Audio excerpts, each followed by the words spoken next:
So hi everybody, thanks very much for coming, and thank you to the speakers as well. So my name's Karen Buckley and I'm a Counterfire member. So this session is on power and prejudice, a Marxist account of the media. So we've got two speakers today. We've got Steve Topple, and he's a journalist and broadcaster for the Canary. So he'll be speaking, and we've got Freedman. He's a professor at Goldsmiths of Media and Communication Studies, is a founding member of the Media Reform Coalition, and is a Counterfire member. So thank you to both of you two for coming and speaking for us. So the speakers are going to speak for approximately 12 to 15 minutes. So when it gets to near the time, I will come and tell them that it's near time to finishing. Then after that, we'll be looking at a discussion. So it'll be really good if people can ask any questions, make any comments. And if you don't feel that you can also put stuff in the chat as well. If you feel more comfortable with things in the chat, I'll happily just read that out and things. So then we'll get the speakers to come back and respond to any of the comments and questions. So for now, if we just start off, we're going to get Steve to start off first. So do you want to come in now? I think it was me. Oh, was it you? Yeah, sorry. Yeah, it's Des. Sorry about that. Yeah, it's Des coming in first to speak, and then it's going to be Steve. Okay. Yeah. Well, hi everybody, and thank you so much for coming here. I'm sure that some of you were expecting to see Carrie-Anne Mendoza from the Canary, and very sadly, she was unable to take part. And I really just wanted to, I was ready to thank her for her work and some of the incredibly brave positions and important stuff that she's done. But we will hear from Steve as well. So I can say thank you to Steve for stepping in at the last minute. I'm really looking forward to hearing what he says. And I hope he's going to flesh out all the stuff that I'm not going to say, because I really don't want to bore you by talking about how biased and unrepresentative our mainstream media are. I don't want to take my time up talking about how our media system is dominated by a handful of offshore billionaires, giant tech platforms, unaccountable elites with an entrenched hostility to socialist ideas. I don't want to, believe me, I could, but I am not going to talk about the role of the BBC in providing cover for government, or the role of the Guardian in policing the left. I don't even want to waste your time speaking about the recent broadcast catastrophe that is GB News, nor about the hypocrisy of The Sun for spending years with racist front pages about Raheem Sterling before suddenly deciding in the last week that he is now an English hero. Instead, I want to use my 10 minutes or so to talk about what Marx and Marxism can teach us, both about why we have the media we have, but also about how we can change this media. Because we have a media system that is utterly committed to reproducing capitalist ideas and norms, involving moguls, media organizations who have failed to hold the government to account for its criminal negligence over COVID, who utterly vilified Jeremy Corbyn, who all the time ridicule any systematic attempt to discuss the need to redistribute wealth. They have long downplayed, with disastrous consequences, the climate crisis. They tend almost unanimously to back UK foreign policy because apparently they tell us it's in the quote national interest. And in all of this, they may not tell us exactly what to think, but as the political scientist Bernard Cohen once put it, they do tell us what to think about. And I think this matters quite a lot, because after all, the constant privileging of, as they put it, official sources, voices in number 10, with repeated exposure to pro-austerity or anti-immigrant arguments, surely must have some kind of impact on audiences. So if you just think about, straight after, one example of this is that straight after the Brexit referendum, when, as you'll remember, so many tabloid front pages were dominated by the threat of, as they put it, a flood of migrants to the UK, the Sun's editor at the time commented this little pithy sentence: "So much for the waning power of newspapers." Kind of similar to the Sun very famous headline after the 1992 general election, when sustained attacks on the then Labour leader Neil Kinnock helped contribute to a Tory victory. And their headline boasted that, quite famously, quote, "It's the Sun what won it." And so that mainstream media are seen as key both to affecting electoral outcomes, but basically to shaping popular consciousness at any particular moment in time. And I think Marx's great and the first contribution to this debate that I want to talk about, which helps to equip us with a way of understanding and challenging that kind of influence.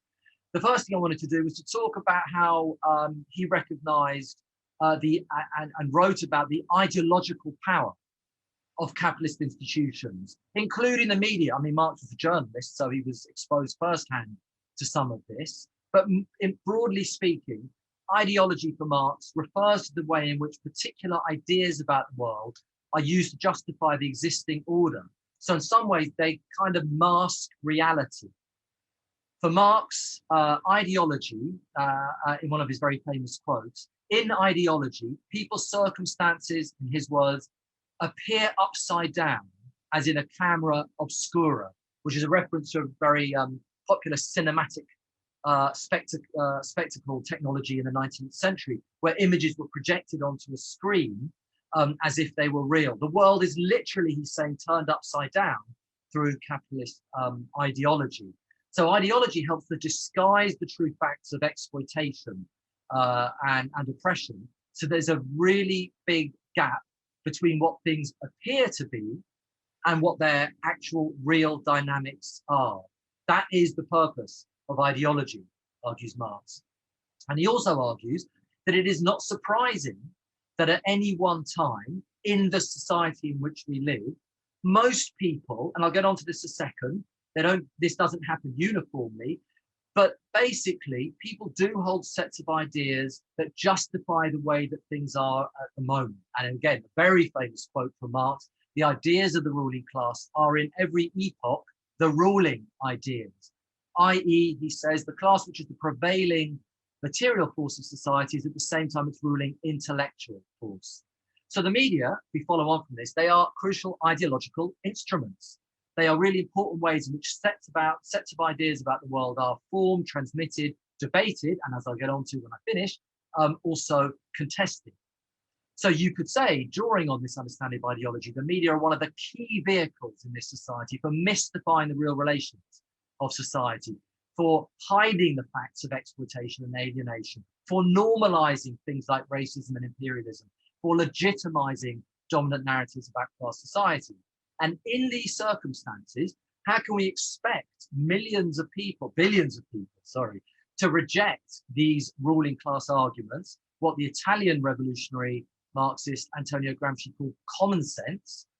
How can they go from embracing common sense to instead embracing progressive and critical and anti-establishment ideas, what Gramsci described as good sense? And this is where Marx and Marxism makes another enormous contribution, because Marx argued that capitalism was a profoundly contradictory system, marked by all sorts of different but long-lasting and structural tensions between, for example, workers and bosses, between existing social relations, the way the world is experienced and organized, and the productive capacity of the system at any one time, between socially useful production and production for exchange under capitalism, between the social aspect of labor and the fact that it is organized in a very privatized way. So contradiction, according to the Marxist economist Ellen Meiskins-Wood, she puts it that it is capitalism's basic operating principle. The world we live in is profoundly contradictory. And that means that ordinary people, all of us, have contradictory ideas at any one time. Again, Gramsci refers to this as contradictory consciousness. But it also means, if you follow that we hold all sorts of different conflicting ideas in our heads that we aren't necessarily fundamentally wedded to, even if we may be influenced by ruling class ideas. So when it comes to the media, this means that I don't think it's accurate to say that audiences are simply brainwashed by what they consume. And you kind of do hear this sometimes, you know, that the mainstream media, because of the stereotypes and bias that they perpetuate, as if there is a kind of herd mentality on the part of audiences. And I do not think this is the case. Yes, it's true that a media that is so overwhelmingly tied to capitalist interests, that is so profoundly hostile to transformative change, it's going to make life very difficult for socialists. But actually, it doesn't speak for its viewers, its listeners, its users.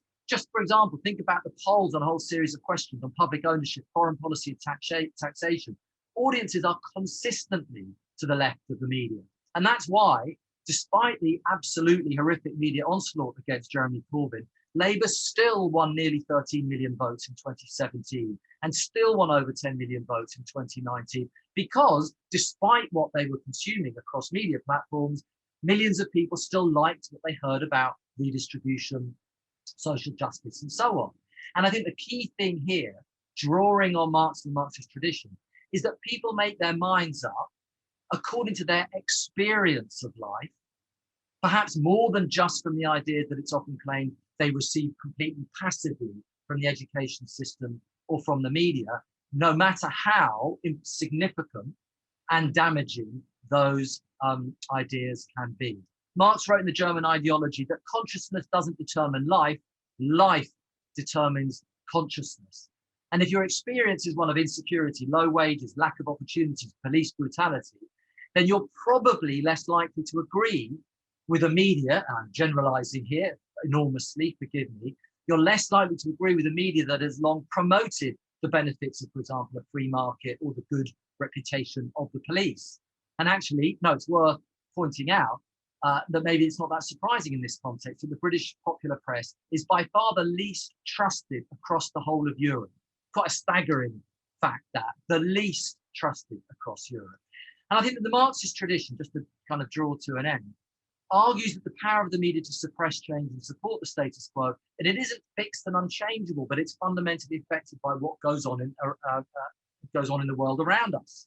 That mass movements, anti-war struggles, anti-austerity campaigns, social justice protests around Black Lives Matter, environmental campaigns, actually at one level they can force themselves onto the media's agenda, of course in distorted and usually very antagonistic ways, but more importantly, that they change the views of those who take part in these movements. And that once we're mobilized in and exposed to the experience of collective struggle, we're far less likely to passively believe what we consume. And that is, and I'm sure Steve will have points about this, that is if we continue actually to consume mainstream media.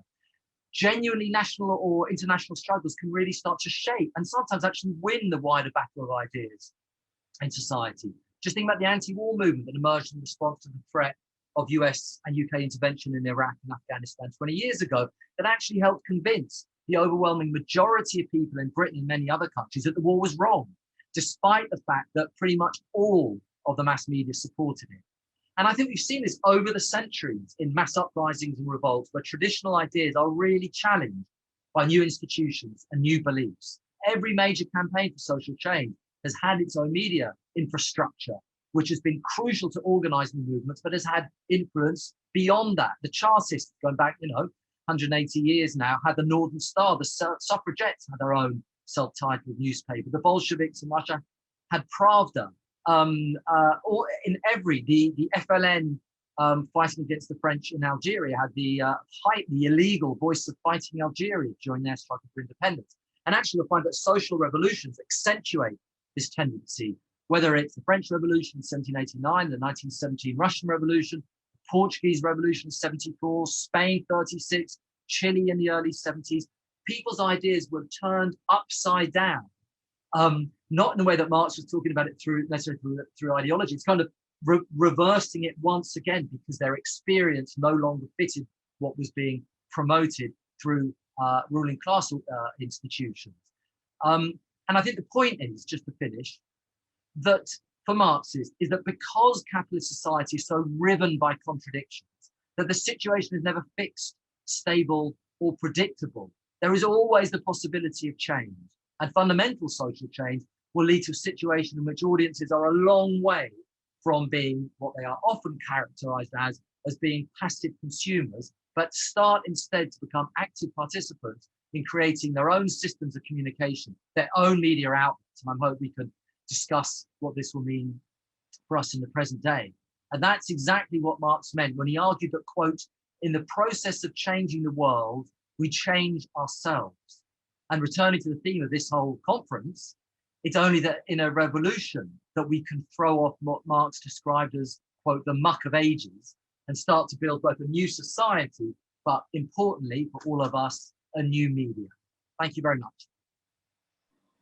Okay, thank you very much for that, Des. That was really informative. So I'm going to bring in now Steve Topple. Sorry, I should have said that you're replacing Carrie-Anne Mendoza, but thank you very much for coming in and replacing her. Okay, over to you. Thank you, Karen, and thank you, Des. That was eloquent and to the point, I have to say. And I'd like to pick up on a few points you actually said. From the off, I would make it clear that I don't claim to be have a heightened knowledge of Marxist theology. My late father was an ardent communist. Actually, he was one of the early members of the Communist Party when it blossomed in the 50s and the 60s in this country. I grew up having the Morning Star waved in my face over breakfast every day. And he was buying New Internationalist from when it first began publishing. So I grew up in an environment surrounded by Marx and Engels and books all over shelves, but I wouldn't say I'm knowledgeable in Marxist theory. However, what I am knowledgeable in is independent and new media, having been in this game now for over 6 years, actually. And there's a lot of points that Des made, which I'd like to pick up on, because I think what he's saying, specifically from the viewpoint of Marxism, ties in perfectly to where we are at in the new media landscape at the moment. I suppose I'd like to start with a bit of a backstory about the Canary. For those of you who don't know about it, I'm sure most of you have heard about it in some way, shape or form. Hopefully many of you have read it. You may have heard a lot of negative things about it. You may have heard some positive things about it. I'm sure you certainly can't say you haven't heard, because we have been the subject of much debate over the years. We're an interesting outlet. We started in October 2015. Carrie-Anne and a group of others began the Canary from a conversation in the pub, as it happens, and £500 was all the money they had in the kitty. We were having this conversation at work the other day, actually, and one of the writers was saying that when the Canary began, they earned 17 pence in the first month. As a journalist, that was the total income, and that was the base from which we started. We had to be dedicated, and we were all motivated by what we were trying to do. Therefore, financial interests wasn't a consideration. I suppose things really picked up for us in the run-up to the 2017 general election. Of course, our launch tied in with the rise of Jeremy Corbyn to Labour leader, and things really took off in 2017. The 2 months running up to the general election, we managed to break through quite spectacularly, actually, into the national conversation. I'll never forget when we looked back at the figures. In the 2 months prior to the vote in the 2017 election, 8.7 million people in this country had read something by the Canary. That's nearly a fifth of the electorate we'd managed to reach with what we were saying. And it didn't change the outcome of the election, but I think it certainly shook up the media landscape. We moved into the top 100 most read news sites. We were in the top 300 most visited web pages overall in the UK. And we've continued from there. It hasn't not been beset by problems. There's been a lot of challenges setting up a new media outlet, and it's a constant evolutionary process. When we began, much of our traffic was heavily dominated by Facebook and Twitter. Much of our traffic came from there. There was then changes to Facebook algorithms, which Facebook ended up admitting were actually, they did it with the sole purpose of shutting down left-wing news sites. They claimed at the time that the algorithm changes weren't anything to do with that. It actually came out after the event that it was. So we had that challenge to overcome. We then managed to increase our traffic via search engine algorithms like Google News. A lot of our traffic was coming from there. Google then decided to delist us as a news outlet, so we dropped traffic from there, and we had to change our model again. Our model has now become a supporter-driven model, which I think if you look at a lot of the independent media, that is the model that people have settled into now because of the unreliability and the hostility from social media companies to independent media. There's been organisational changes in the Canary as well, but I think we're at a point now where we have a kind of stable and secure business model, as it were. We're a team of around 20. We have 4 editorial staff who are all excellent. We have a whole talent of writers and broadcasters as well. We diversify the media from video content to podcast content to written content. And it's been it's been fascinating to be a part of it. I've never done anything like this in my life before, and it's been, you know, I hate kind of system capitalist analogies, but the only analogy is it's been a X Factor roller coaster, is what I'd say. It's been a journey being part of the Canary, and it's been eye-opening as well, actually, because it has given us real insights into the workings of the media and what we would need to do as an outlet to counter that, which is kind of the point. There was an important statement Des made during his speech, where he said that the media doesn't tell us what to think, it tells us what to think about. And that was crucial in the founding of the Canary. We always had the intention of being a counterpoint to the corporate press, but it was never the intention to preach at people, if you like, because I think when you preach at people and you dictate and you tell them what they should be thinking, it serves as counterproductive in the end. It was always about trying to firstly present arguments, but also present and reflect the voices of the people who weren't represented in the corporate press. That's always been one of our driving missions, is not to speak on people's behalf, but to amplify people's voices. And I think that's crucial to everything we do. And the Canary has always been about informing people and provoking thoughts within people that the mainstream corporate press wouldn't. That's presented challenges in itself over the years, because a lot of the content we put out, especially, I mean, one of the flashpoints is, of course, the situation in Gaza and the occupied territories. That's drawn us a lot of criticism because we are defiant in our approach to that. We are unrelenting. We won't let up, and we won't succumb, if you like, to the narratives that the corporate press push on that issue. But having that alternative to what the corporate press is saying has been challenging to maintain because of the onslaught of abuse and onslaught of smear campaigns that have been presented against us. But that's always been our driving force. As Des nicely summed up, we are the counterpoint to the corporate press, telling everyone what to think about. I think there's a lot of challenges, however, still for independent media. If you turn the clock back 6 years to when the Canary formed, the biggest challenge for us at that time was just becoming set up and becoming established and finding a way to get content out to people in the wider world. You see it all the time. There are so many different independent media sites that pop up and come and go and are unable to sustain their models. That was the first challenge for us, getting set up. We managed to do that. We then had the challenge of the internet, specifically social media companies, working against us. We managed to overcome that challenge to a point where our business model and our output is now financially sustainable.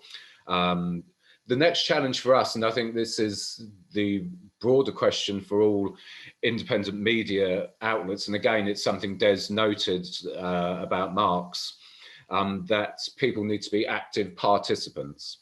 And I think for independent media, that's the new frontier, if you like. We have us and the likes of Novara, the organisations associated to the independent media coalition organisation. They're established in their own right. It's now getting our news and the viewpoints and the conversations going to the people who really need to be hearing it and who need to become active participants in what we're doing. I think that became quite apparent if you look at the past 2 general elections, because while from our point of view, we reached 8.7 million people, and Corbyn won large shares of the vote in both the 2017 and the 2019 general elections, who actually voted for Corbyn? If you look at the data, the poorest people in society, social grades D and D. If you understand the social grading system, it runs from A down to E, D and E being unskilled manual occupations and people who are claiming social security. Only 53% of DEs, that's over 6 million people, actually voted in both the 2017 and 2019 general elections. That means nearly half of the poorest people in the country did not even vote.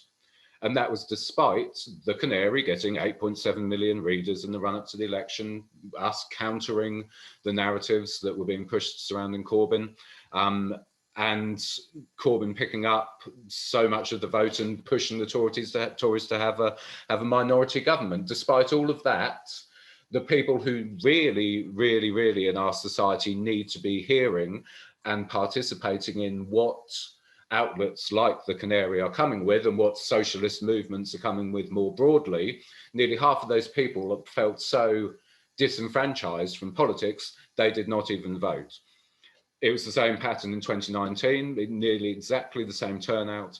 And then if you break that down even into this year, into the by-elections in both Hartlepool and Batley and Spen, the turnouts were both below 50%. And if you extrapolated the figures from the general elections in terms of social grade and voting patterns and applied them to the by-elections, that would mean that only a third of the poorest people, social grades DE, actually voted in both those by-elections.